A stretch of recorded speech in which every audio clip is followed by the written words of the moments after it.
સુજ્ઞજનો, આપણને વિવિધ પડાવ પર અનેક લોકો મળે છે અને તેમાંથી ઘણા આપણા મિત્રો બની રહે છે. મિત્રોના પણ અનેક પ્રકાર હોય છે.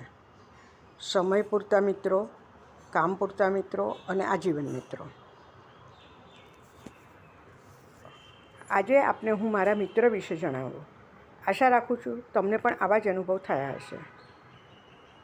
મારો પ્રિય મિત્ર.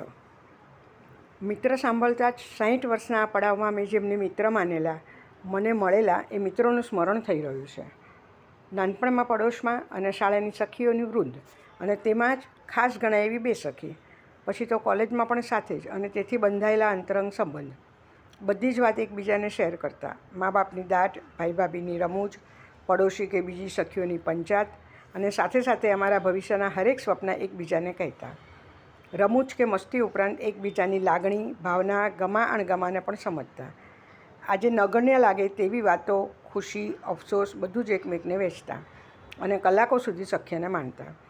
પરંતુ લગ્ન પછી અમે બધા અલગ અલગ જગ્યાએ સ્થાયી થયા. હળવા મળવાનું તો થતું જ નહીં. બધા પોતપોતાના સંસારમાં મશગુલ. પ્રસંગોપાત જ વાત થતી, અને એ પણ ફોર્મલ. અને મારા મને મારા પતિમાં મિત્ર શોધવાની કોશિશ કરી. આમ પણ ઘણી જગ્યાએ વાંચી સાંભળ્યું હતું કે પતિ પત્ની જ એકબીજાના સાચા મિત્ર છે. અંત સુધી તેમનો જ સથવારો હોય છે. પરંતુ નિષ્ફળતા. પતિદેવને પોતાની જીદ અને પૈસા સિવાય કશામાં રસ નહીં. લાગણી, ભાવના કે સામાન્ય સમજવાની કોશિશ જ નહીં. હા, એકબીજાની ખૂબ દરકાર, નાની વાતોમાં લેવાતી કાળજી, જોઈતું બધું મળી રહે, પણ પારસ્પરિક રમ્ય વાતોનો કે નોકઝોક કે મનોવ્યાપારને સમજવાની કોઈ ગુંજાઈશ નહીં.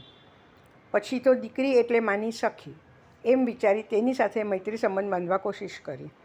પણ જનરેશન ગેપ, વિચારસરણી નડી ગયું.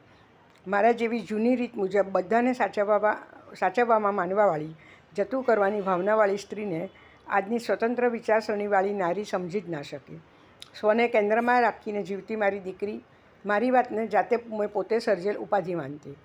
હરેકનો વિચાર છોડી પોતાની રીતે જીવવા માટે સમજાવતી. અને મારી ભાવુક વાતોને તે પ્રેક્ટિકલ રીતે જોતી, અને અમે અંતરંગ ના બની શક્યા. એકલતામાં સરી પડી હું જાતને લાચાર અને પછાત માનવા લાગી. અને અચાનક એક દિવસ મને એક ખૂબ પ્યારો મિત્ર મળી ગયો. મારી હરેક વાત, મારા સુખ, દુઃખ, લાગણી બધું જ તે મારી નજરથી જોવા લાગ્યો. મારી બધી જ વ્યથા કે બધી જ ખુશી હું તેને કહેવાઈ. મિત્ર તરીકે તે સ્મિતથી જ મને સાંભળે અને હું શાતા પામું.